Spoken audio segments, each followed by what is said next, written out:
Starting with the unit chemical kinetics. क्या meaning है chemical kinetics का? That branch of chemistry which deal with study of speed of reaction factor affecting the speed of reaction.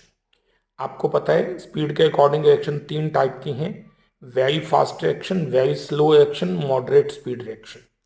Very fast reaction में generally कौन सी आती हैं? जिसमें ionic compound के aqua solution reaction करें और कोई प्रेसिपिटेट बनता हो, ये बहुत फास्ट रिएक्शन है। वेरी स्लो जैसे रस्टिंग ऑफ आयरन, और कुछ है medium speed reaction, moderate speed reaction जो 2-3 घंटे में कंप्लीट हो जाए। रेट ऑफ रिएक्शन या स्पीड ऑफ रिएक्शन का मीनिंग क्या है? Change in concentration of any reactant और the product per unit time. किसी भी रिएक्टेंट या प्रोडक्ट की कंसंट्रेशन में कितना चेंज होता है एक यूनिट टाइम में, it is called rate of reaction. Simple meaning, decrease in concentration of reactant by time interval या increase in concentration of product divided by time interval. जैसे मान लीजिए किसी रिएक्शन में रिएक्टेंट ए से प्रोडक्ट बी बनता है। टाइम जब T1 था तो रिएक्टेंट की कंसंट्रेशन A1 थी, प्रोडक्ट की B1। थोड़े टाइम के बाद रिएक्टेंट की कंसंट्रेशन पहले से कम होके बन गई A2, प्रोडक्ट की कंसंट्रेशन पहले से ज्यादा होके बन गई B2।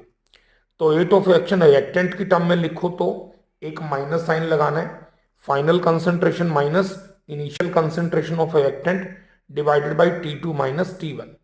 और प्रोडक्ट की टर्म में लिखो तो प्लस साइन के साथ final concentration minus initial concentration divided by T2 minus T1। या सिंपली आप ऐसा लिख सकते हैं, rate of reaction minus sign के साथ change in concentration of reactant divided by time interval, और प्लस साइन के साथ change in concentration of product divided by time interval. Reactant के एक्सप्रेशन के आगे एक नेगेटिव साइन जरूर आता है, यही हमारा नेक्स्ट क्वेश्चन है। Why a negative sign before the expression of a reactant?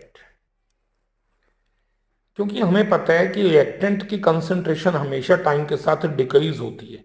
A1 की वैल्यू ज्यादा है, A2 की वैल्यू कम। तो फाइनली जब आप A2 माइनस A1 करोगे तो उसका साइन नेगेटिव आएगा, लेकिन रिएक्शन का रेट तो हमेशा पॉजिटिव होता है। तो रेट को पॉजिटिव बनाने के लिए रिएक्टेंट के एक्सप्रेशन से पहले एक नेगेटिव साइन लिखना पड़ता है। आप समझ सकते हैं ना कि जैसे ये वैल्यू है, इसका खुद का जो साइन आएगा वो नेगेटिव आएगा, इसके आगे एक एक्स्ट्रा नेगेटिव लगा दिया ताकि रेट ऑफ रिएक्शन पॉजिटिव हो जाए। प्रोडक्ट के आगे पॉजिटिव साइन आता है। सिंपली मान लो रिएक्शन दी गई है PCl5 giving PCl3 plus Cl2, तो रेट ऑफ रिएक्शन किसके इक्वल? रिएक्टेंट की टर्म में लिखूंगा तो माइनस साइन के साथ change in concentration of this reactant divided by time interval equal to product की टर्म में प्लस साइन के साथ change in concentration of product by time interval, इसकी टर्म में भी ऐसे ही प्लस साइन के साथ change in concentration of product by time interval. Rate of reaction की यूनिट्स क्या आएंगी? ऊपर कंसंट्रेशन है, नीचे टाइम। तो कंसंट्रेशन की unit mole per litre, time की सेकेंड, मिनट, आवर, डे कोई भी हो सकती है। तो डाटा ऊपर जाके बन गया मोल पर लीटर पर सेकेंड। हाँ, कोई गैसियस रिएक्शन हो तो आप कंसंट्रेशन की जगह प्रेशर का चेंज भी स्टडी कर सकते हैं। तो उस केस में ऊपर प्रेशर की यूनिट आ जाएगी एटमॉस्फेयर, नीचे सेकेंड, एटमॉस्फेयर पर सेकेंड या बार पर सेकेंड। रेट ऑफ रिएक्शन दो टाइप का होता है, average rate and instantaneous rate. क्या मीनिंग है इसका? Rate of reaction for a big interval of time. अगर आप टाइम का बड़ा इंटरवल लेते हैं, जैसे किसी रिएक्शन में रिएक्टेंट ए से प्रोडक्ट बी बना, आपने टाइम का बड़ा इंटरवल लिया 10 minute, 20 minute, 50 minute, that is delta T. उसमें होने वाला रिएक्टेंट की कंसंट्रेशन का चेंज हुआ मान लो डेल्टा ए। तो average rate is equal to minus sign के साथ, रिएक्टेंट के लिए है ना, तो माइनस साइन के साथ change in concentration divided by time interval. बड़ा concentration change divided by big time interval, ये जो रेट आएगा it is called average rate. और इंस्टेंटेनियस रेट क्या होता है? Rate of reaction at a particular instant of time. किसी भी खास टाइम पे रेट, 2:11 पे एग्जैक्ट रेट कितना हुआ, 25वें सेकंड में एग्जैक्ट रेट कितना हुआ, that is instantaneous rate of reaction. तो इसकी वैल्यू कैसे निकालते हैं, इसमें छोटा टाइम इंटरवल सिलेक्ट करते हैं dt, उसमें होने वाला मान लो रिएक्टेंट की कंसंट्रेशन का स्मॉल चेंज है dA, तो instantaneous rate is equal to minus sign के साथ, रिएक्टेंट है ना इसलिए माइनस, प्रोडक्ट होता तो प्लस ले लेता, that small change in concentration by small time interval. Bigger concentration change को बिग टाइम इंटरवल से डिवाइड करोगे तो average rate, very small time interval very small concentration change, it is instantaneous rate. Graphically दोनों को कैसे major किया जाता है, एवरेज और इंस्टेंटेनियस रेट को। मान लीजिए इस सेक्शन में ग्राफ में आपको रिएक्टेंट की कंसंट्रेशन इस एक्सिस पे है, टाइम फैक्टर इस पे है। हमें पता है रिएक्टेंट की कंसंट्रेशन टाइम के साथ साथ कम होती जाती है, डिक्रीज हो रही है। इनिशियली जब टाइम t1 था तो रिएक्टेंट की कंसंट्रेशन a1 थी, बाद में टाइम t2 हो गया, रिएक्टेंट की कंसंट्रेशन a2 हो गई। तो एवरेज रेट क्या हुआ, ये जो कंसंट्रेशन का चेंज है इसको इस टाइम इंटरवल से डिवाइड कर दो, माइनस साइन के साथ, final minus initial a2 minus a1 divided by t2 minus t1, ये तो ग्राफिकली आ जाएगा एवरेज रेट। और इंस्टेंटेनियस रेट कैसे, ग्राफ उसी टाइप का, रिएक्टेंट की कंसंट्रेशन का टाइम के वर्सेस, जिस पर्टिकुलर पॉइंट पे आपको रेट चाहिए वहां से एक परपेंडिकुलर ड्रॉ किया, जिस पॉइंट पे कट करता है वहां से एक टेंजेंट ड्रॉ किया इस कर्व को, और वो दोनों साइड पे जहां कट करता है, इधर मान लो m पे कट किया, इधर n पे, इसका स्लोप निकालना है इस टेंजेंट का। कैसे, परपेंडिकुलर डिस्टेंस को हॉरिजॉन्टल डिस्टेंस से डिवाइड कर दो, यानी OM divided by ON, that is the slope of tangent. जो टेंजेंट का स्लोप है वही इंस्टेंटेनियस रेट होता है। या इस पॉइंट का पॉजिटिव डायरेक्शन के साथ जो थीटा एंगल है, टेंजेंट थीटा ले लो, उसके आगे नेगेटिव साइन लगा दो, यही स्लोप ऑफ टेंजेंट है, यही इंस्टेंटेनियस रेट की वैल्यू है। किसी रिएक्शन का रेट ऑफ रिएक्शन दिखाने का एक्सप्रेशन क्या है, बहुत ध्यान से। मान लो एक रिएक्शन में N2 plus 3H2 giving 2 ammonia, बड़े ध्यान से सुनिए। Rate of decomposition of nitrogen, इसका rate of decomposition minus sign के साथ, इसका change of concentration by time interval. Hydrogen का rate of decomposition minus sign के साथ, रिएक्टेंट है ना, उसका change of concentration by time interval. And rate of formation of ammonia plus sign के साथ, इसका change of concentration by time interval. ध्यान दीजिए, जब आप किसी कंपोनेंट का रेट लिखते हैं तो स्टोइकियोमेट्री का कोई यूज नहीं है, लेकिन अगर आप रेट ऑफ रिएक्शन लिखते हैं, वो रेट ऑफ रिएक्शन नहीं है, वो रेट ऑफ कंपोनेंट है। अगर रेट ऑफ रिएक्शन लिखते हैं, पहले कंपोनेंट का एक्सप्रेशन डिवाइडेड बाय उसकी स्टोइकियोमेट्री इक्वल टू दूसरे कंपोनेंट का एक्सप्रेशन डिवाइडेड बाय उसके स्टोइकियोमेट्री इक्वल टू तीसरे कंपोनेंट का डाटा डिवाइडेड बाय उसके स्टोइकियोमेट्री। क्योंकि ये कंपोनेंट्स के रेट थे, आपस में इक्वल नहीं है। इक्वल करने के लिए हमें नंबर से डिवाइड करना पड़ता है।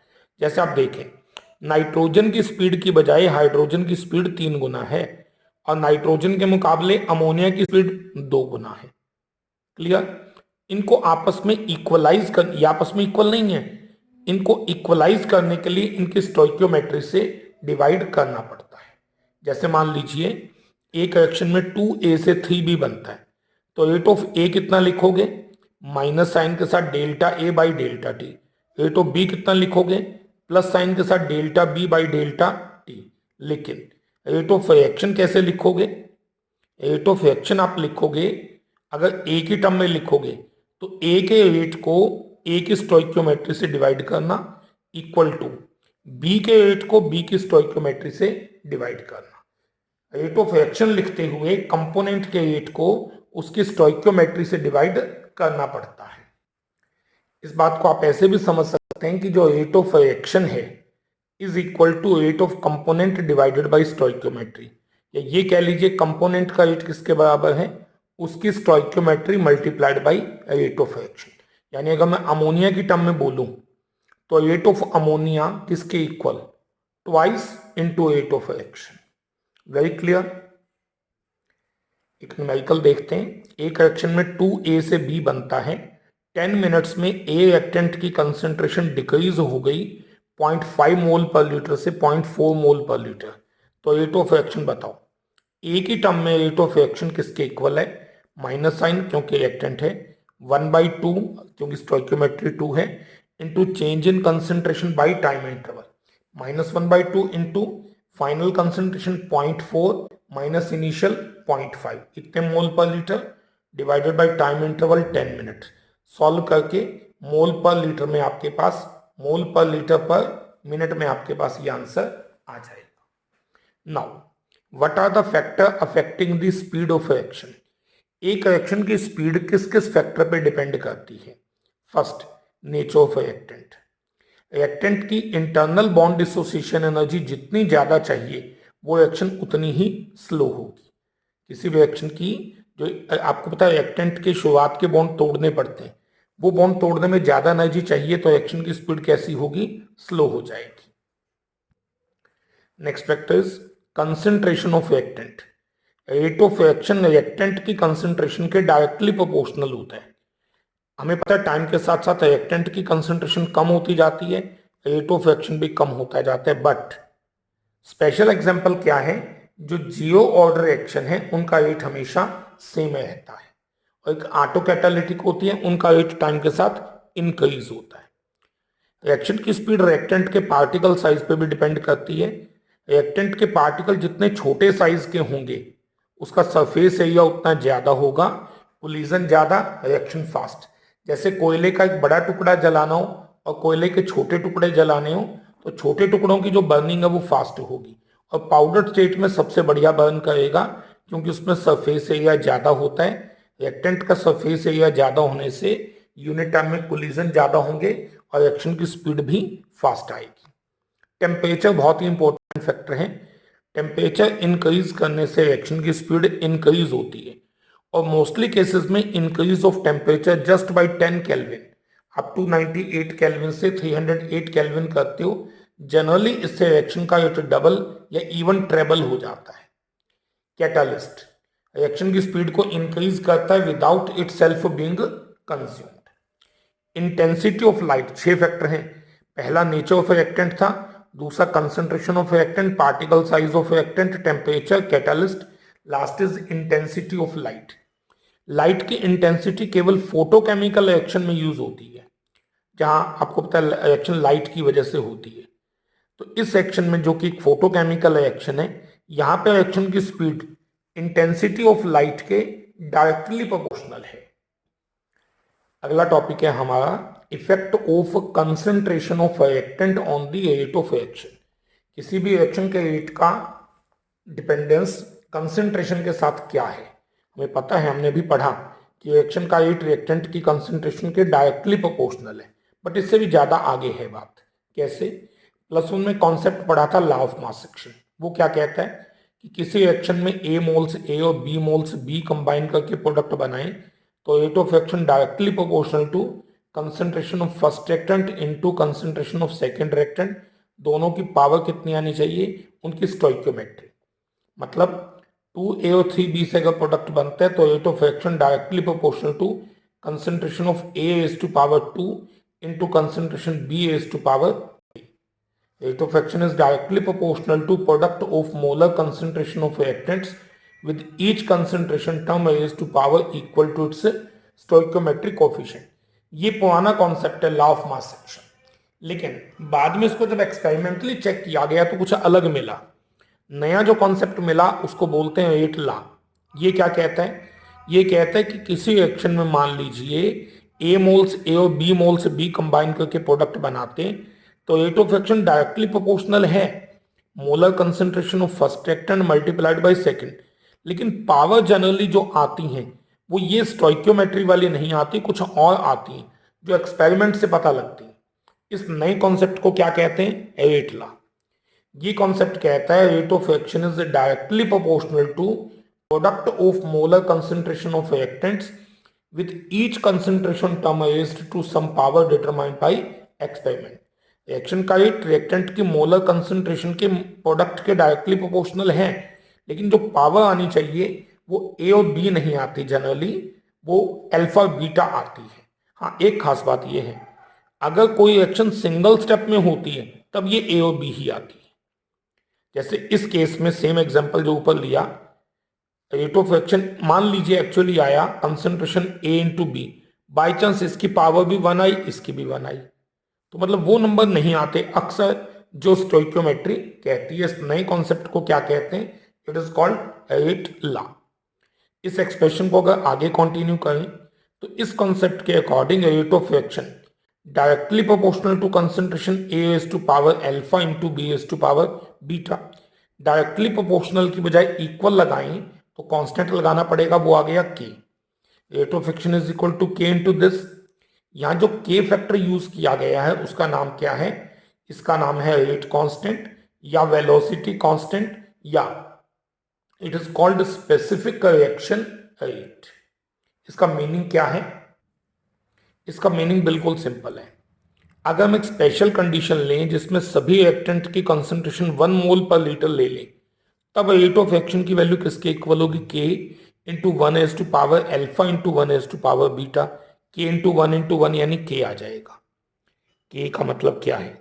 वो वाला रेट ऑफ रिएक्शन, रिएक्शन की वो स्पीड जब सभी रिएक्टेंट की मोलर कंसंट्रेशन 1 मोल पर लीटर हो। That rate of reaction when concentration of each reactant is taken 1 mole per litre. K के बारे में कुछ बहुत ही इंपॉर्टेंट पॉइंट है, एमसीक्यू क्वेश्चन में काम आएंगे। K की वैल्यू जितनी ज्यादा होगी रिएक्शन की स्पीड भी उतनी ही ज्यादा, वो हम यहां से समझ सकते हैं।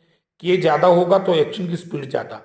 और K किस पे डिपेंड करता है? दो बातों पे, टेम्परेचर पे और कैटालिस्ट पे। टेम्परेचर ज्यादा लोगे तो K ज्यादा, रेट ऑफ रिएक्शन ज्यादा। कैटालिस्ट लेने से भी K ज्यादा, इसलिए रेट ऑफ रिएक्शन ज्यादा। Value of K depend upon temperature, value of K not depend upon molar concentration of reactant. K की वैल्यू का रिएक्टेंट की मोलर कंसंट्रेशन से कोई लेना देना नहीं। देखो, ये ज्यादा होने से रेट ज्यादा, इसके ज्यादा होने से भी रेट ज्यादा, लेकिन K का इससे कोई लेना देना नहीं है। आपको पता है जब एक रिएक्शन चलती है, रिएक्टेंट की कंसंट्रेशन टाइम के साथ कम होती है, K नहीं कम होता। और K की यूनिट किस पे डिपेंड करती है? ऑर्डर ऑफ रिएक्शन पे। चैप्टर की बहुत ही important term order of reaction, क्या मतलब है? अभी आपने जो एटला इक्वेशन देखी थी उसमें फर्स्ट कंसंट्रेशन टर्म की पावर थी अल्फा, सेकंड की पावर थी बीटा। अगर इन पावर्स को ऐड कर दिया जाए तो जो नंबर आता है it is called power of reaction या order of reaction. Order of reaction is sum of power of concentration term of reactant as shown in एटला इक्वेशन। एटला इक्वेशन में कंसंट्रेशन टर्म के ऊपर जो पावर लिखी होती है उनके टोटल को ऑर्डर ऑफ रिएक्शन कहते हैं। ये वैल्यू अगर 0 आए तो it is called zero order reaction, ये टोटल 1 आए तो फर्स्ट ऑर्डर रिएक्शन, 2 आए तो सेकंड ऑर्डर, 3 आए तो थर्ड ऑर्डर, डेसिमल में आए तो फ्रैक्शनल ऑर्डर। जैसे हमने यहाँ पे कुछ रिएक्शन के एग्जाम्पल लिखे और मान लो प्रैक्टिकली हमें पता है कि ये इनका रेट ला है, ये एक्सपेरिमेंट से पता है। जैसे पहले वाले केस में फर्स्ट टर्म की पावर 0 है, सेकंड भी 0 है, जबकि यहाँ तो स्टोइकियोमेट्री 1 एंड 1 है। तो ये जो राइट साइड पे लिखा हुआ है ये एक्सपेरिमेंट से है। इनका टोटल अगर ऊपर का करूं तो 0 प्लस 0, ये 0 आ गया, 0 order reaction. Net it is 1 first order, 1 plus 1 2 second order, 2 plus 1 3 third order, इसकी पावर 1 इसकी हाफ, तो 1 एंड ए हाफ हो गया फ्रैक्शनल ऑर्डर। जैसे बहुत ही आसान सा क्वेश्चन आपको दिया जाए, एक रिएक्शन का ये रेट ला और ये गिवन है, ऑर्डर ऑफ रिएक्शन बताना है। पहले वाले केस में 1 प्लस 2 दैट इज 3, दूसरे में 3/2 प्लस 1/2 यानी कि 4/2 यानी कि 2 आ गया, ये सेकेंड ऑर्डर रिएक्शन। नेक्स्ट इस केस में भी यही बताना है, ए की पावर 3/2 बी की -1, 3/2 में से -1 किया तो 1/2 आ गया, ये इसका ऑर्डर। यहाँ ए की पावर 2 बी की पावर हाफ, 2 प्लस हाफ यानी 5/2 यानी कि 2.5 आ गया। ऑर्डर ऑफ रिएक्शन टेक्निकली तो हमने समझ लिया, बट उसका सिंपल मीनिंग देखते हैं। मान लो किसी रिएक्शन में रिएक्टेंट ए से प्रोडक्ट बनता है, ऑर्डर का मतलब बड़े सिंपल एग्जांपल से देखिएगा। What is change in rate of reaction अगर ए की कंसंट्रेशन डबल हो जाए, 0 ऑर्डर में, फर्स्ट ऑर्डर में, सेकंड में, थर्ड में। 0 ऑर्डर का मतलब है कि रेट उसकी कंसंट्रेशन की 0 पावर पे डिपेंड करता है, यानी डिपेंड नहीं करता। आपने ए में जो मर्जी चेंज किया, रेट में कोई चेंज नहीं होना। किसी रिएक्टेंट की कंसंट्रेशन चेंज करने से अगर एट में कोई चेंज नहीं है तो वो जीरो ऑर्डर रिएक्शन है। फर्स्ट ऑर्डर का मतलब है it directly proportional to A raise to power 1, यानी डायरेक्टली प्रोपोर्शनल, जितना चेंज इसमें होगा उतना ही एट में। ए की कंसंट्रेशन 2 टाइम हुई, एट भी 2 टाइम हो गया। अगर कंसंट्रेशन चेंज करने से एट में उतना ही चेंज आए तो डायरेक्टली प्रोपोर्शनल है, यानी पावर 1 है, यानी first order reaction. Second order reaction, at directly proportional to A square, A में जो चेंज करोगे एट में उसके स्क्वेयर के बराबर चेंज होगा। आपने ए की कंसंट्रेशन 2 टाइम की तो एट 2 का स्क्वेयर यानी 4, एट 4 टाइम आ गया। अच्छा, अगर यहाँ पे ए 3 करते तो एट 3 स्क्वेयर 9 आ जाता। ए 4 करोगे तो एट 4 स्क्वेयर यानी 16 आ जाएगा। बट मान लो आप सेकेंड ऑर्डर रिएक्शन में ए हाफ कर दो, तो अगर ये हाफ करोगे तो एट हाफ का स्क्वेयर यानी 1/4 टाइम आ जाएगा। Third order, it proportional to A cube, आप ए की कंसंट्रेशन में जो भी चेंज करेंगे एट उसके क्यूब पावर के इक्वल आएगा। जैसे आपने यहाँ ए की कंसंट्रेशन 2 टाइम्स कर दी तो एट 2 raised to power 3 यानी कि 8 टाइम्स हो जाएगा। जैसे कुछ बहुत ही सिंपल से क्वेश्चन देखते हैं। एक रिएक्शन में एक्स से वाई बनता है, सेकेंड ऑर्डर रिएक्शन है। सेकेंड ऑर्डर रिएक्टेंट की कंसंट्रेशन 3 कर दी तो 8 कितना आएगा? आप जानते हैं सेकेंड ऑर्डर के लिए 8 एक्सप्रेशन ये रहेगा, कंसंट्रेशन 3 की तो 3 का square that should come 9। Reaction का रेट पहले से कितना आ जाएगा? It will come 9 times. Next, एक रिएक्शन गिवन है, वो एक सेकेंड ऑर्डर रिएक्शन है। What is effect on rate of reaction? अगर रिएक्टेंट की कंसंट्रेशन डबल कर दें या हाफ कर दें। आप इसे डबल करोगे तो 2 का स्क्वायर यानी 4, 8 4 टाइम्स आ जाएगा। लेकिन अगर आप इसे हाफ करोगे तो हाफ का स्क्वायर यानी कि 1/4 टाइम्स आ जाएगा। Is it clear? What are units of rate constant की? आप इस डेरिवेशन को स्टॉप करके एक बार देख सकते हैं। फाइनल एक्सप्रेशन के की यूनिट्स क्या आती हैं? कंसंट्रेशन की unit raise to power 1 minus N into time inverse, N order of action है। कंसंट्रेशन की यूनिट आप जानते हैं mole per litre raise to power 1 minus N into time inverse. Pressure की टर्म में लेना है तो एटमोस्फियर या bar raise to power 1 minus N into time inverse.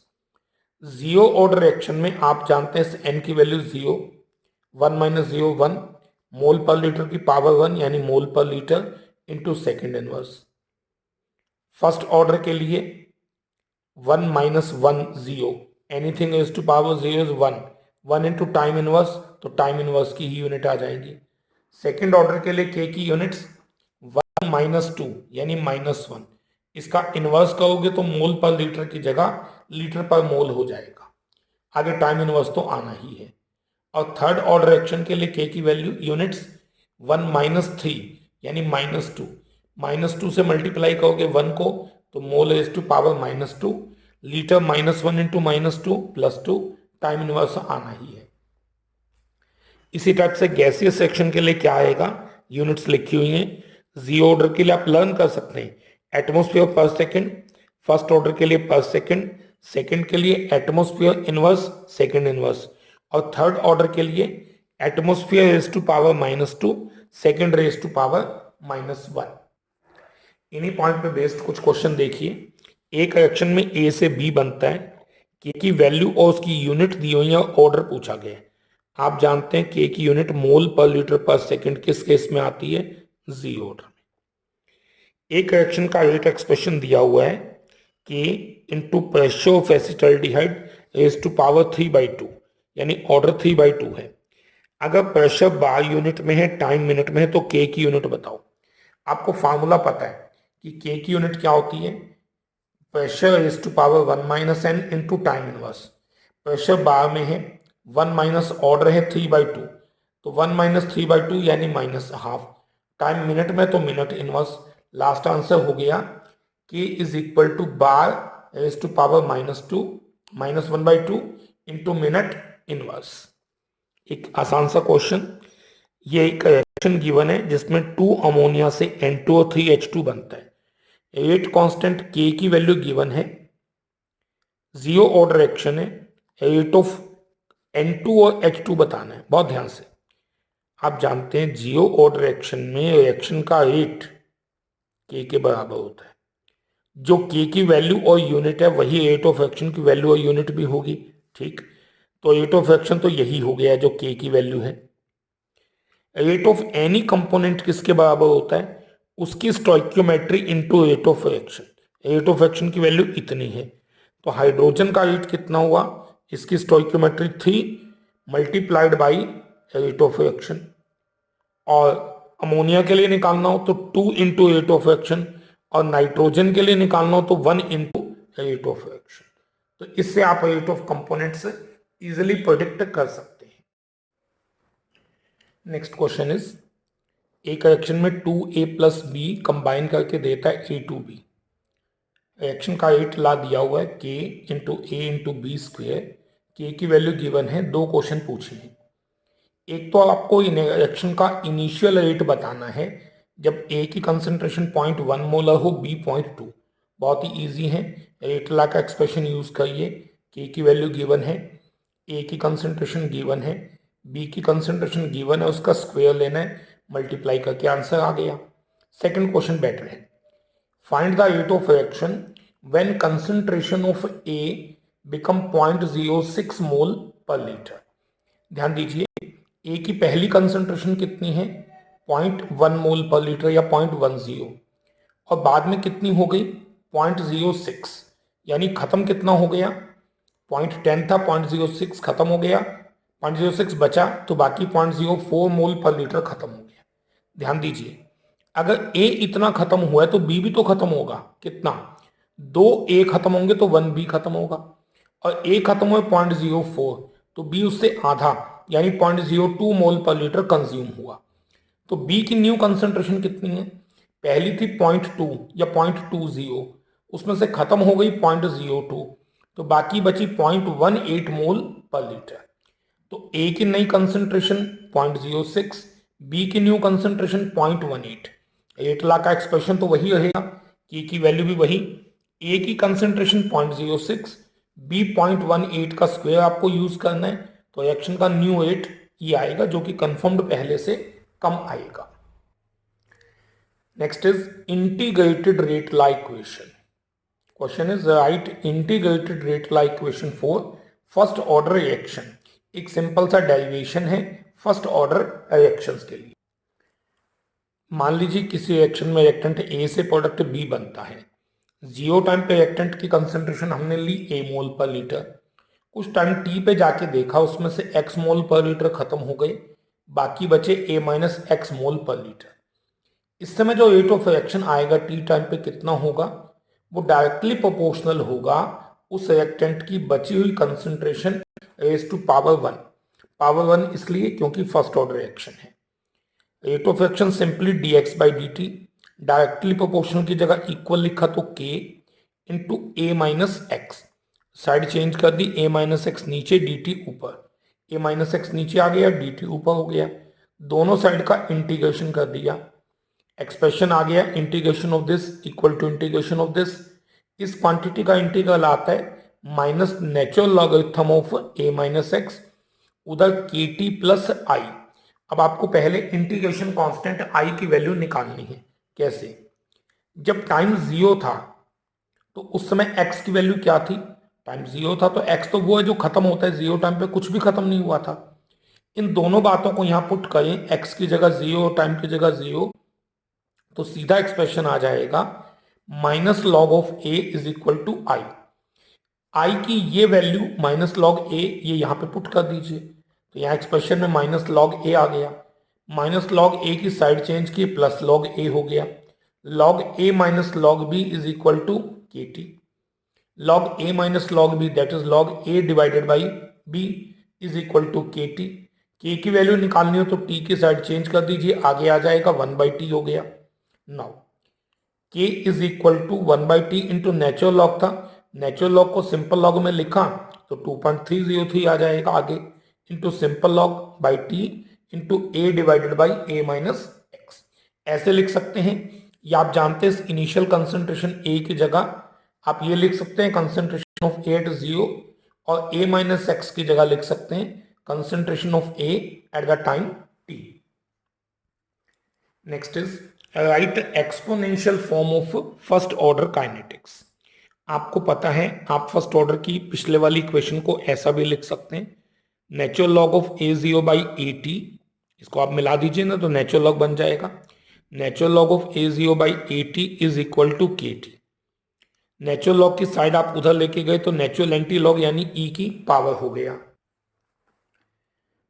e की पावर ये, इसको अपोजिट कर दिया तो e की पावर इनवर्स हो गई। a0 को यहां ले आइए तो एक्सप्रेशन हो गया A T is equal to a0 into e raise to power minus के टी। ये फर्स्ट ऑर्डर रिएक्शन की एक्सपोनेंशियल फॉर्म है, A T is equal to a0 minus e raise to power minus के T.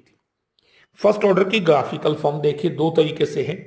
इसी equation को आगे continue किया, t इधर 2.303 नीचे is equal to log a minus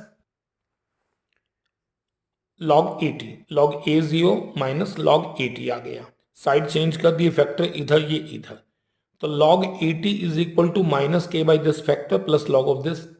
ये इक्वेशन हो गई y equal to m x plus c type की इक्वेशन।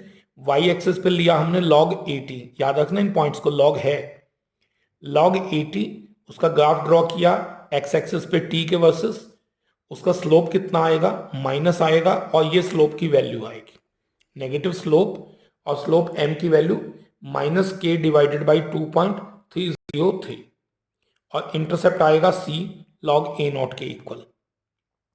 और फर्स्ट ऑर्डर रिएक्शन में अगर मैं रेट ऑफ रिएक्शन का ग्राफ रिएक्टेंट की कंसंट्रेशन के वर्सेस देखें तो फर्स्ट ऑर्डर में रेट रिएक्टेंट की कंसंट्रेशन के डायरेक्टली प्रोपोर्शनल होता है, और आप जानते हैं डायरेक्टली प्रोपोर्शनल में ये स्ट्रेट लाइन ग्राफ आएगा।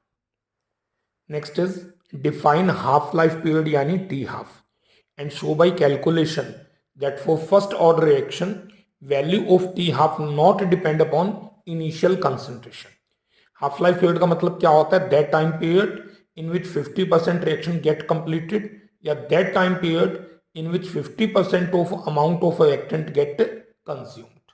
जितने टाइम में रिएक्टेंट के इनिशियल अमाउंट का आधा खत्म हो जाए that is called half life period. Expression drive करते हैं, के का ये एक्सप्रेशन हमें आता है, टी की वैल्यू निकालने तो टी ऊपर के नीचे आ गया, ये एक्सप्रेशन हो गया।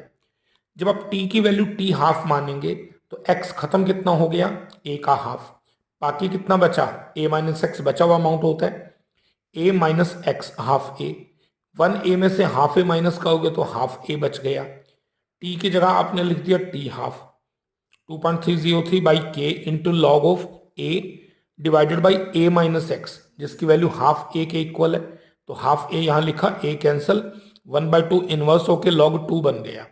log 2 की वैल्यू होती है 0.3010, मल्टीप्लाई किया, टी हाफ का एक्सप्रेशन आया फर्स्ट ऑर्डर रिएक्शन के लिए 0.693 बाई के। आप देखें यहां टी हाफ की वैल्यू ए पे डिपेंडेंट नहीं है, इस एक्सप्रेशन में कोई ए टर्म नहीं है, no A term in the final expression of T half, so value of T half does not depend upon initial concentration। First order reaction में एक चीज ये भी ध्यान रखिएगा, मान लो इनिशियल 100 ग्राम दिया गया है और एक हाफ लाइफ पीरियड का टाइम है 7 मिनट, 7 मिनट में 50 ग्राम खत्म हो गया, बाकी 50 बचा। अगली हाफ लाइफ में इसका आधा यानी 25 बचेगा और उससे अगली हाफ लाइफ में उसका आधा यानी 12.5 बचेगा। हर हाफ लाइफ में पहले से आधा हो रहा है।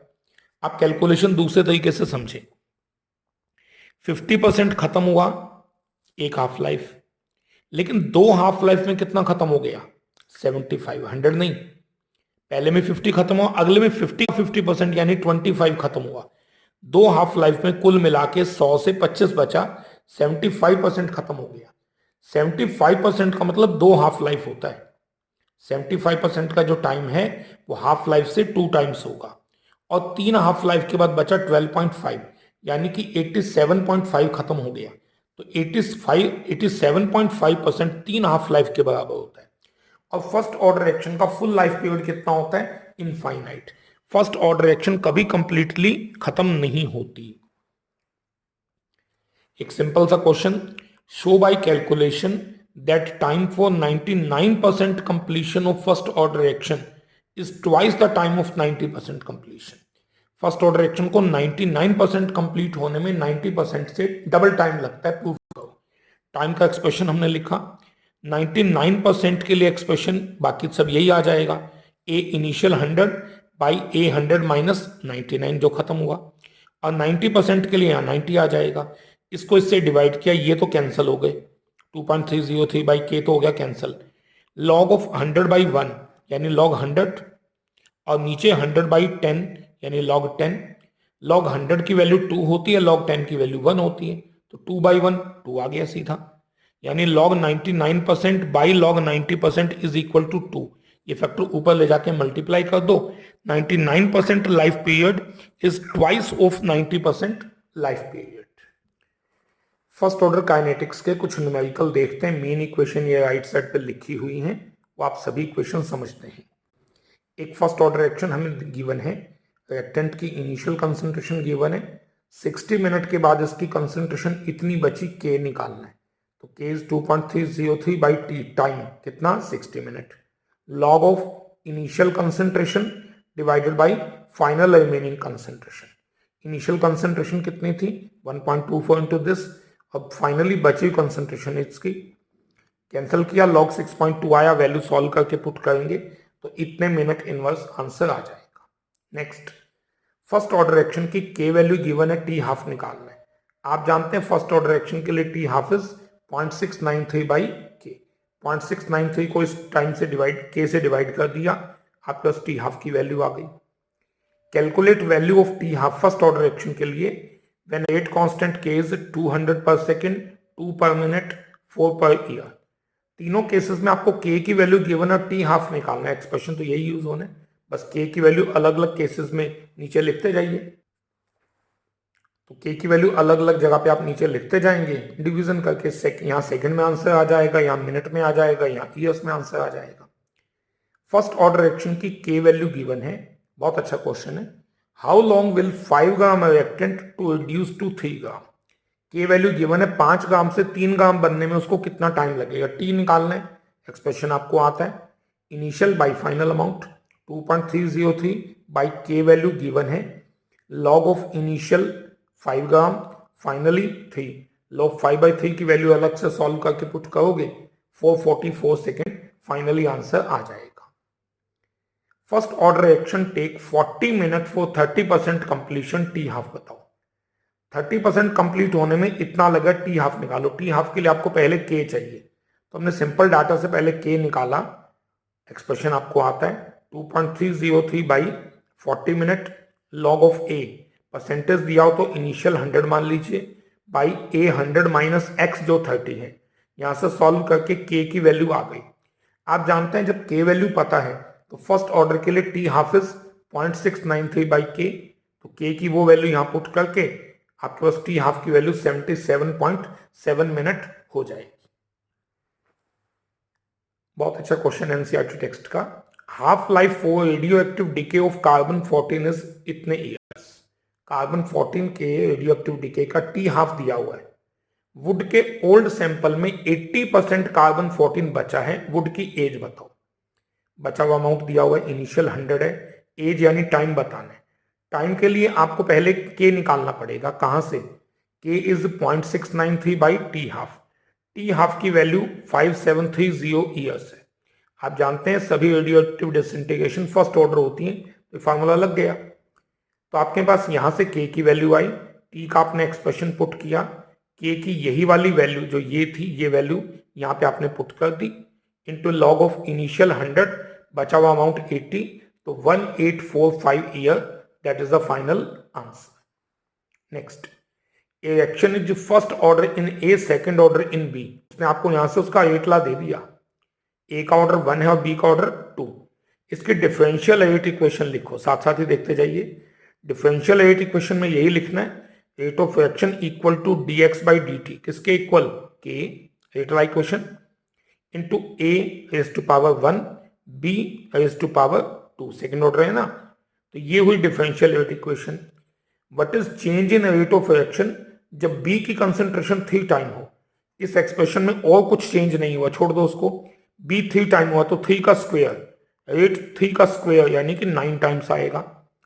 और what is change in rate of reaction, जब ए और बी दोनों की कंसंट्रेशन डबल हो, के में तो कोई चेंज होना नहीं, ये 2 टाइम हुआ, ये भी 2 time, 2⁻1 into 2⁻2, 2⁻1 is 2, 2⁻2 is 4, 2 into 4 that 8 times. इस केस में जब आप ए और बी दोनों की कंसंट्रेशन डबल करोगे, रेट रिएक्शन का कितना हो जाएगा, 8 टाइम्स हो जाएगा। Next point is integrated rate law equation for zero order reaction. Zero order reaction का मतलब क्या है, that reaction whose rate does not depend on molar concentration of reactant, जिस रिएक्शन का रेट रिएक्टेंट की मोलर कंसंट्रेशन पे depend नहीं करता, या ऐसा कह लीजिए जिसका रेट हमेशा सेम आता है। इसमें आपने एक बात और भी पहले सुनी थी, जीरो ऑर्डर रिएक्शन में रेट ऑफ रिएक्शन और रेट कांस्टेंट के की वैल्यू और यूनिट दोनों सेम होती है। Question is write expression for rate constant of zero order reaction. Same जैसे फर्स्ट ऑर्डर में पढ़ा, ए से बी बना, इनिशियल कंसंट्रेशन ए मोल पर लीटर थी, टाइम टी पे इसमें से एक्स मोल पर लीटर खत्म हो गया, बाकी बचा ए माइनस एक्स मोल पर लीटर। तो रेट ऑफ रिएक्शन की वैल्यू इस टाइम पे कितनी होगी, d x by d t proportional to this concentration raise to power 0। First order में पावर 1 थी, जीरो ऑर्डर में 0। D x by d t is equal to k into this term raise to power 0, anything raise to power 0 is 1, 1 into k is k. dx by d t is equal to के, D T ऊपर चला गया, dx is के into D T, integration किया, dx का integral आ गया x, के D T का इंटीग्रल आया के टी प्लस आई। फिर वही i की वैल्यू निकालनी पड़ेगी पिछले वाले केस की तरह, कि जब इनिशियल टाइम की वैल्यू 0 थी तो x की वैल्यू भी 0 थी। ये डाटा x भी 0, t भी 0, तो i की वैल्यू भी 0 आएगी। इसको यहां पुट कर दिया, सीधा आ गया x इज इक्वल टू के टी। तो k निकालना हो तो x divided by T. Easy expression ये है, टेक्स्ट के अकॉर्डिंग ऐसा भी लिख सकते हैं, x वो अमाउंट है जो खत्म होता है, यानी इनिशियल माइनस जो बचा हुआ अमाउंट है। तो आपकी एनसीईआरटी बुक के अकॉर्डिंग ये एक्सप्रेशन बनता है जीरो ऑर्डर के लिए, a zero minus a t by t, किस केस में, zero order reaction. Clear. Next is write expression of T half for zero order reaction. आपको पता है मेन एक्सप्रेशन है k equal to x by t, t इधर ले आए, के नीचे आ गया, टी इज एक्स बाई के। हमें पता है जब टी की वैल्यू टी हाफ लोगे तो एक्स का मतलब हाफ ए आएगा। ये दोनों बातें इस इक्वेशन में पुट कर दो, टी की जगह टी हाफ, एक्स की जगह ए बाई टू आ गया, नीचे के पहले से ही है। T half is equal to a by two k, ये किस केस में है, जीरो ऑर्डर में। यहां से आप देख सकते हैं कि टी हाफ की वैल्यू ए के डायरेक्टली प्रोपोर्शनल है। फर्स्ट ऑर्डर में टी हाफ की वैल्यू ए पे डिपेंड नहीं करती, लेकिन जीरो ऑर्डर में टी हाफ की वैल्यू ए के डायरेक्टली प्रोपोर्शनल है। मतलब अगर आप यहाँ पे एक छोटा सा ग्राफ भी ड्रॉ करें किस किस के बीच में, it is between the value of T half versus A, तो जीरो ऑर्डर में ऐसा ग्राफ आएगा, फर्स्ट ऑर्डर में कैसा आएगा, हॉरिजॉन्टल ग्राफ। ग्राफिकली अगर आप जीरो ऑर्डर को देखें, ये वाला एक्सप्रेशन कंटिन्यू करिए, टी इधर आ गया, k t is equal to a zero minus a t, side change कर दी, ए टी इधर, के टी फैक्टर उधर चला गया, तो एक्सप्रेशन आपके पास हो गया प्लस साइन के साथ a T is equal to minus के t plus a naught, y equal to m x plus c type की इक्वेशन। वाई एक्सिस पे लीजिए ए टी और एक्स एक्सिस पे लीजिए टी, नेगेटिव टाइप का ग्राफ, स्लोप एम की value minus k equal. ध्यान देना ग्राफ से क्वेश्चन पूछते हैं, जीरो ऑर्डर वाले में यहां लॉग नहीं है, simple A t by T का ग्राफ है, और फर्स्ट ऑर्डर वाले में यहां पे आपके पास लॉग ऑफ ए टी था, और इसका स्लोप है माइनस के, उसका स्लोप था माइनस के डिवाइडेड बाई 2.303। ग्राफ में ये जरूर ध्यान रखना, स्लोप की वैल्यू और इंटरसेप्ट की वैल्यू। फर्स्ट ऑर्डर का इंटरसेप्ट था लॉग ए नॉट के इक्वल, इसका ए नॉट, मतलब जीरो ऑर्डर वाले में यहाँ पे लॉग दोनों जगह पे नहीं है, और यहाँ 2.303 जीरो ऑर्डर में नहीं है। Clear. Next term is molecularity of reaction. किसी रिएक्शन की मॉलिक्यूलरिटी का मतलब number of reactant species which must collide simultaneously in the slowest step so as to result in product formation. आप जानते हैं कोई भी रिएक्शन कोलिजन की वजह से होती है, जितने रिएक्टेंट मॉलिक्यूल इकट्ठे आए आपस में स्ट्राइक करें ताकि प्रोडक्ट बने, that number is called molecularity. और स्लोएस्ट स्टेप का क्या मतलब हुआ अभी क्लियर हो जाएगा। सिंपल एक्शन, एक्शन दो टाइप के होते हैं, एक सिंपल एक कॉम्प्लेक्स। जो एक्शन एलिमेंट्री एक्शन है या वन स्टेप एक्शन है उनको सिंपल एक्शन कहते हैं। सिंपल एक्शन की मॉलिक्यूलरिटी किसके इक्वल होती है, जितने रिएक्टेंट स्पीसीज। जैसे हमने ये 3 एग्जांपल सिंपल एक्शन के लिखे, पहले में एक मॉलिक्यूल है तो इसकी मॉलिक्यूलरिटी 1 है, यूनिमॉलिक्यूलर। अगले में 2 मॉलिक्यूल है, मॉलिक्यूलरिटी 2, बाइमॉलिक्यूलर। अगले में 3 मॉलिक्यूल है तो मॉलिक्यूलरिटी 3, यानी टर्मॉलिक्यूलर एक्शन। किसी एक्शन की मॉलिक्यूलरिटी 1 हो सकती है, 2 हो सकती है, 3, कभी 0 या फ्रैक्शनल नहीं होती। ऑर्डर ऑफ एक्शन 1 2 3 भी हो सकता है, 0 भी हो सकता है और फ्रैक्शनल भी हो सकता है। खास बात यह है, सिंपल एक्शन के लिए, सिंगल स्टेप एक्शन के लिए ऑर्डर ऑफ एक्शन और मॉलिक्यूलरिटी की वैल्यू इक्वल होती है। जैसे इस एग्जांपल में मॉलिक्यूलरिटी I2। अब आपको पता है सिंपल एक्शन में यही नंबर लिखने होते हैं और सिंगल स्टेप एक्शन में यही पावर भी आती है, तो इनको ऐड करोगे तो ऑर्डर भी कितना हो गया, ऑर्डर भी 2 ही बन जाएगा। सिंगल स्टेप एक्शन में ऑर्डर और मॉलिक्यूलरिटी सेम होते हैं। बट अगर हमें कोई कॉम्प्लेक्स एक्शन दी जाए, मल्टी स्टेप एक्शन दी जाए, जैसे इसमें 3A और 4B से Z बना है, अब 7 पार्टिकल इकट्ठे कभी स्ट्राइक कर नहीं सकते। मान लीजिए एक्शन स्टेप्स में हुई, फर्स्ट स्टेप में A और B ने कंबाइन करके C बनाया, आगे आप स्टेप देख सकते हैं। इसकी मॉलिक्यूलरिटी कैसे निकालें। अगर एक एक्शन मल्टी स्टेप है तो जो सबसे स्लो वाला स्टेप है उसके टोटल मॉलिक्यूल का नंबर उस सेक्शन की मॉलिक्यूलरिटी है। Slowest step is called rate determining step. Rate controlling step slowest step होता है, जो उसकी मॉलिक्यूलरिटी है वही उस सेक्शन की भी मॉलिक्यूलरिटी काउंट की जाएगी। What is difference between order of action and molecularity. आप आसान पॉइंट है, पढ़ सकते हैं अपने आप। ऑर्डर ऑफ एक्शन होता है रेट-ला इक्वेशन में कंसंट्रेशन टर्म की पावर्स के सम को। ऑर्डर ऑफ एक्शन एक एक्सपेरिमेंटल वैल्यू है, इक्वेशन देख के नहीं बता सकते। इसकी वैल्यू 0 1 2 3 फ्रैक्शनल कोई भी हो सकती है।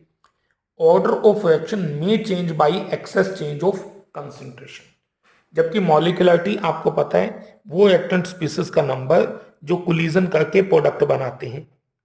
इसकी मैथमेटिकल वैल्यू कैसे देख सकते हैं, स्लोएस्ट स्टेप के टोटल मॉलिक्यूल का नंबर ही मॉलिक्यूलरिटी है। इसकी वैल्यू 1 2 3 तो हो सकती है, लेकिन कभी भी 0 या फ्रैक्शनल नहीं हो सकती। एक्सेस कंसंट्रेशन चेंज से ऑर्डर ऑफ रिएक्शन चेंज हो जाता है, लेकिन मॉलिक्यूलरिटी ऑफ रिएक्शन कभी चेंज नहीं होती।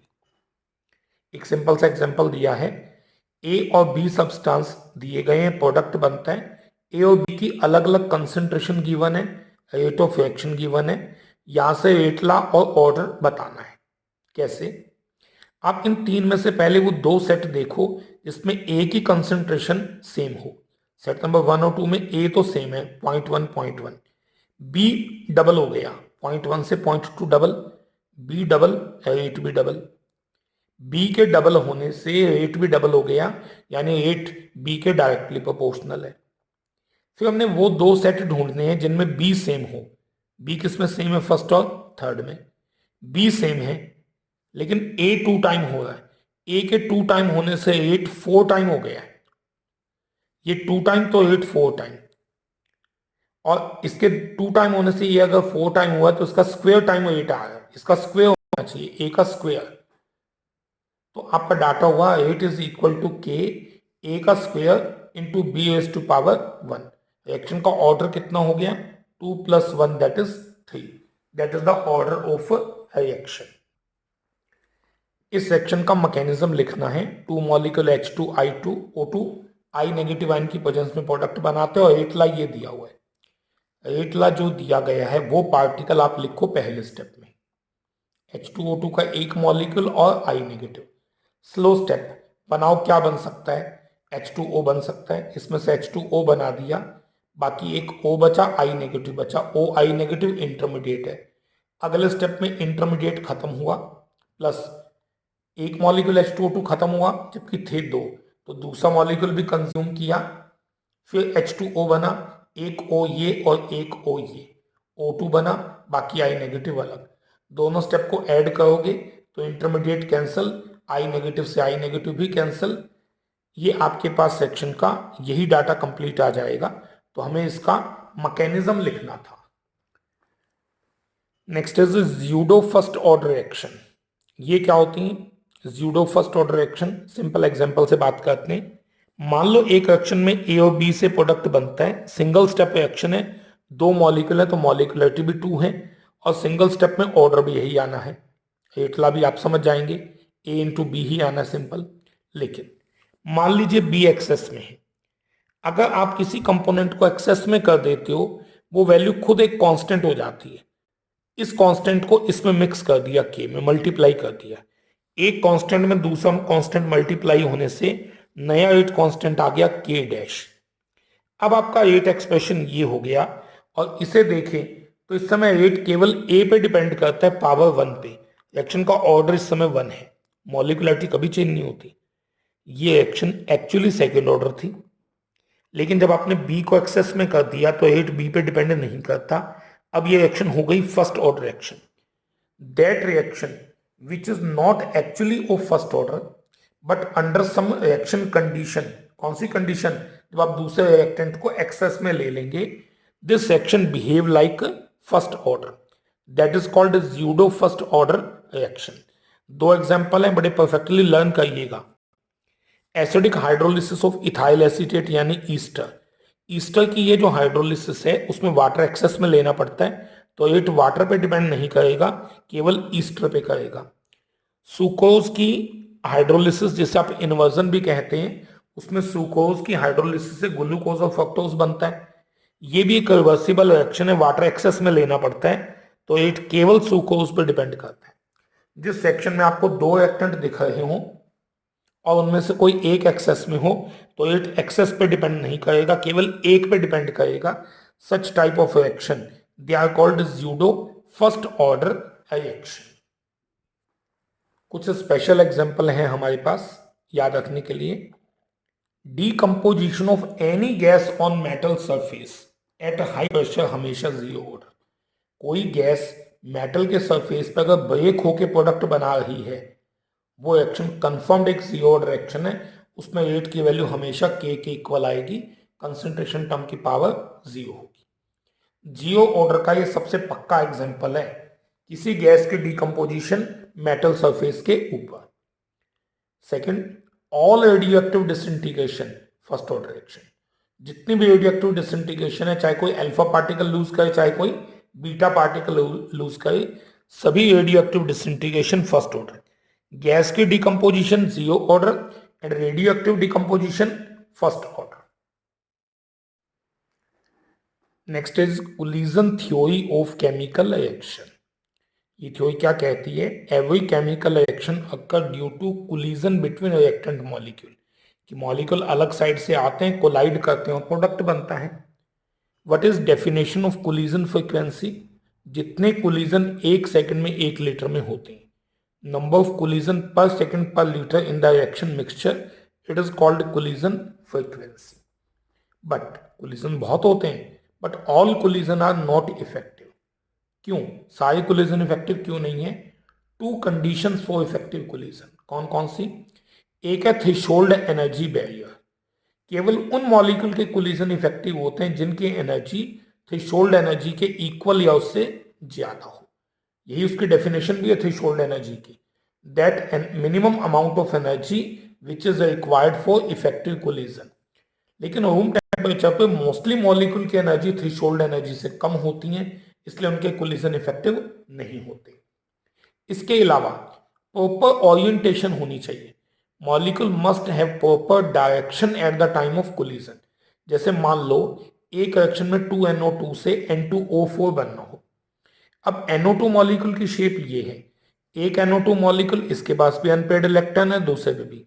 अगर ये आमने सामने से स्ट्राइक करेंगे तो ओवरलैप होके बॉन्ड बन जाएगा, इट इज प्रॉपर ओरिएंटेशन। लेकिन अगर हमारे पास इसके अनपेयर्ड इलेक्ट्रॉन के सामने दूसरे का लोन पेयर आ जाए, अनपेयर्ड इलेक्ट्रॉन उधर चला गया, अब ये स्ट्राइक चाहे कर ले लेकिन प्रोडक्ट नहीं बनेगा। बहुत सारे मॉलिक्यूल ऐसे हैं जिनकी एनर्जी थ्रेशोल्ड्स के बराबर या उससे ज्यादा होती है, प्रॉपर ओरिएंटेशन ना होने की वजह से उनका कोलिजन भी इफेक्टिव नहीं है। इफेक्टिव कोलिजन के लिए दोनों कंडीशन पूरी करनी पड़ेंगी।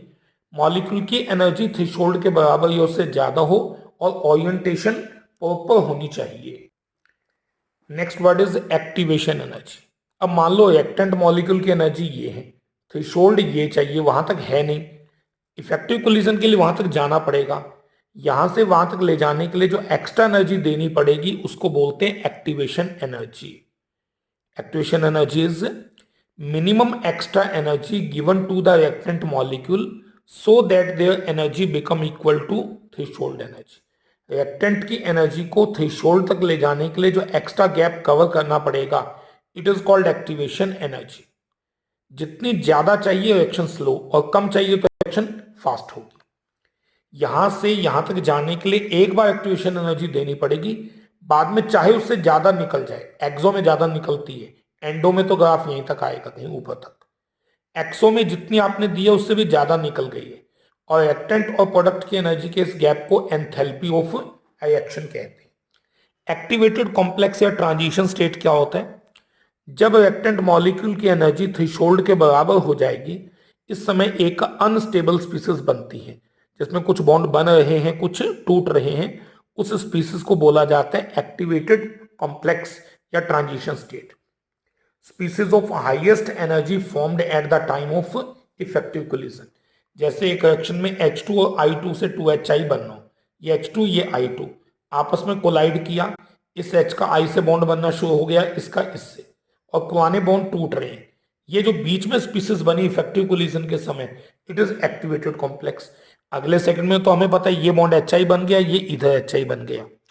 रिएक्टेंट ये हुआ, प्रोडक्ट ये हुआ, और इफेक्टिव कोलिजन के समय जो स्पीसीज बनती है that is called activated complex और द ट्रांजिशन स्टेट।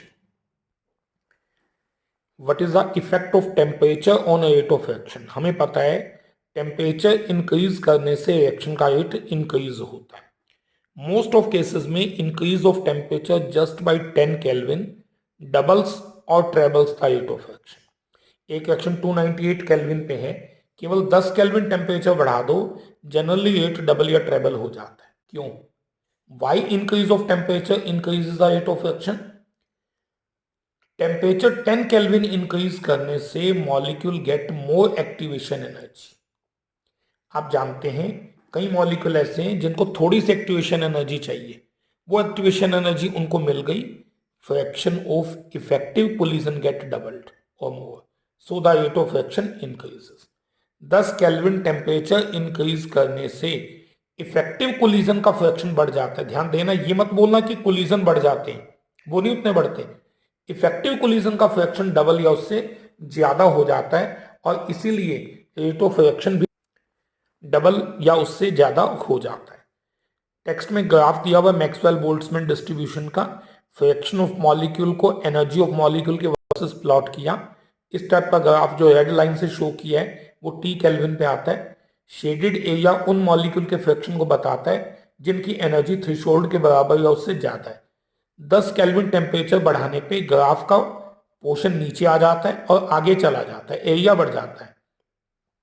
अब इफेक्टिव कोलिजन का फ्रैक्शन ये है, at temperature T shaded area ABCD वो इफेक्टिव कोलिजन का नंबर बताता है, जो ये पहले वाला एरिया था ABCD। लेकिन 10 केल्विन टेम्परेचर बढ़ने से आपका शेडेड एरिया हो गया AEFG, वो पहले से डबल या उससे ज्यादा हो गया, इसलिए रिएक्शन का रेट भी डबल या उससे ज्यादा हो गया। ये ग्राफ केवल समझने के लिए है, कोई मैथमेटिकल क्वेश्चन आ जाए तो थ्योरी वाइज ये आंसर सफिशिएंट और बहुत ही इंपॉर्टेंट क्वेश्चन है। हमने थियोरेटिकली तो समझ लिया कि टेम्परेचर बढ़ाने से रेट इंक्रीज होता है, मैथमेटिकली कितना इंक्रीज होता है ये अर्हीनियस इक्वेशन से पता चलता है। क्या होता है?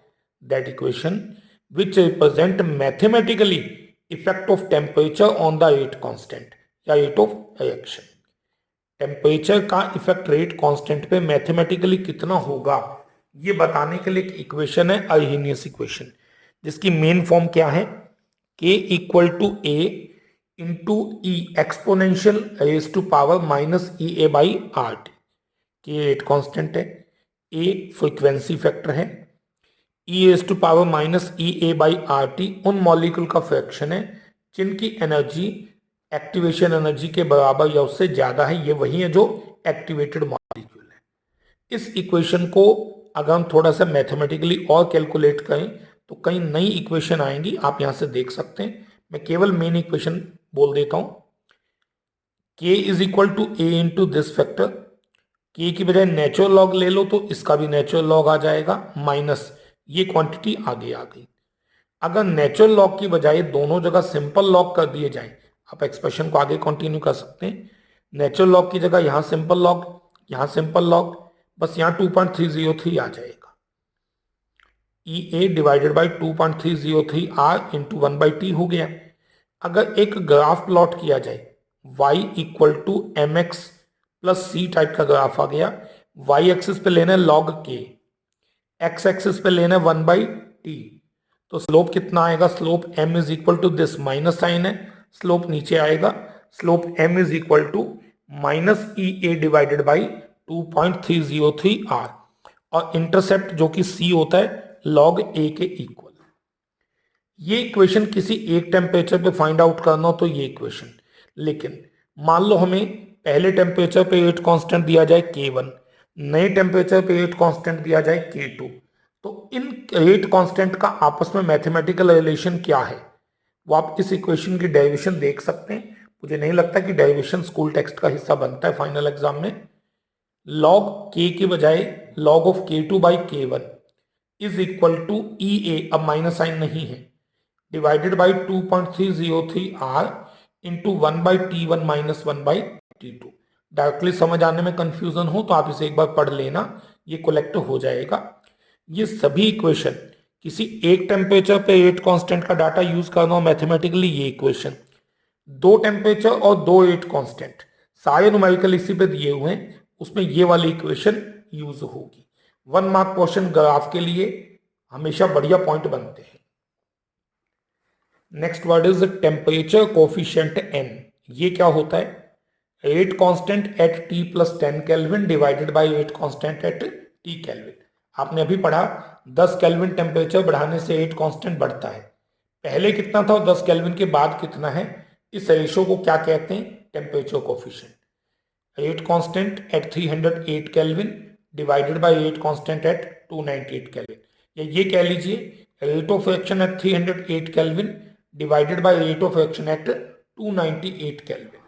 मोस्ट ऑफ रिएक्शन में इस टेम्परेचर कोफिशिएंट की वैल्यू 2 से 3 के बीच में होती है, और जितनी इसकी वैल्यू होती है 10 केल्विन टेम्परेचर बढ़ाने से रिएक्शन का रेट उतना ही हो जाता है। मतलब अगर किसी रिएक्शन में इसकी वैल्यू 2 है तो 10 केल्विन से रेट डबल, 3 है तो 10 केल्विन से ट्रिपल, 4 है तो 10 केल्विन से रेट क्वाड्रपल, यानी 4 टाइम्स हो जाएगा। न्यूमेरिकल देखते हैं। रेट कांस्टेंट एक रिएक्शन का इतने सेकंड इनवर्स है 30 डिग्री सेल्सियस पे, इतना है 40 पे, एक्टिवेशन एनर्जी बताओ। दो टेम्परेचर दिए हुए हैं, दोनों को पहले केल्विन में कन्वर्ट करो, दोनों रेट कांस्टेंट दिए हुए हैं। आर्हेनियस इक्वेशन लिखी आपने कंप्लीट, सब डाटा अवेलेबल है। K2 की value divided by K1 value, activation energy निकालनी है 2.303 इंटू आर। आर की वैल्यू एनर्जी के केस में आपको हमेशा यूज करनी है 8.314 जूल पर केल्विन पर मोल। T2 minus T1, T2 313 minus T1 303 divided by 303 into 313। ये सॉल्व करके सारा डाटा एक्टिवेशन एनर्जी की वैल्यू इतने जूल पर मोल आ जाएगी।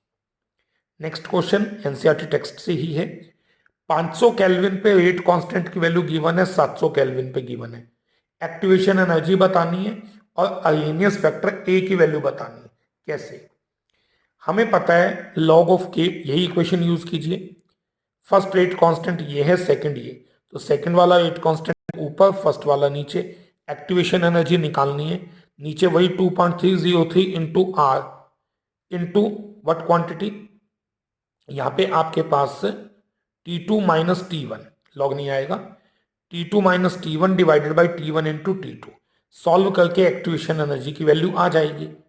लेकिन आर्हेनियस फैक्टर ए इस इक्वेशन से नहीं निकलता, वो सिंगल वाली इक्वेशन से निकलता है जिसमें log k is equal to log A minus E A by 2.303 R T. K की वैल्यू कोई भी एक ले लीजिए, मान लीजिए मैंने यहाँ पे ये वाली ले ली, पहले वाली, तो के की वैल्यू ले ली 0.02 इज इक्वल टू लॉग ए, यही निकालना है, माइनस एक्टिवेशन एनर्जी जो आपने जूल पर मोल में निकाली वो ऊपर, नीचे वही 2.303 R इंटू टी। इस रेट कांस्टेंट के लिए टेम्परेचर 500 केल्विन था। ये डाटा पुट करके इधर ले आए, लॉग ए की वैल्यू आ जाएगी, तो ए की जो वैल्यू निकलेगी कैसे, ए की वैल्यू उसके एंटी लॉग से निकल आएगी, और इस केस में वैल्यू आती है 1.61। Next question is rate of reaction get doubled on increasing temperature by 10 kelvin from 298 kelvin, activation energy बताओ। सेम क्वेश्चन, पहला टेम्परेचर हमेशा 298 केल्विन लीजिएगा, उसने नहीं दिया। नेक्स्ट 10 केल्विन ज्यादा 308 केल्विन, और उसने कहा रेट डबल हो गया, यानी K2/K1 रेशो कितना है, 2 आ गया। तो सीधा इक्वेशन पुट कीजिए, ये रेशो हमें पता है 2 आया, तो log 2 is equal to activation energy निकालनी है, divided by 2.303 into R value आप जानते हैं, T2 माइनस T1 पुट करके निकालेंगे तो एक्टिवेशन एनर्जी की वैल्यू इतनी आ गई, अप्रोक्सीमेटली 52.897 किलो जूल पर मोल आ जाएगी।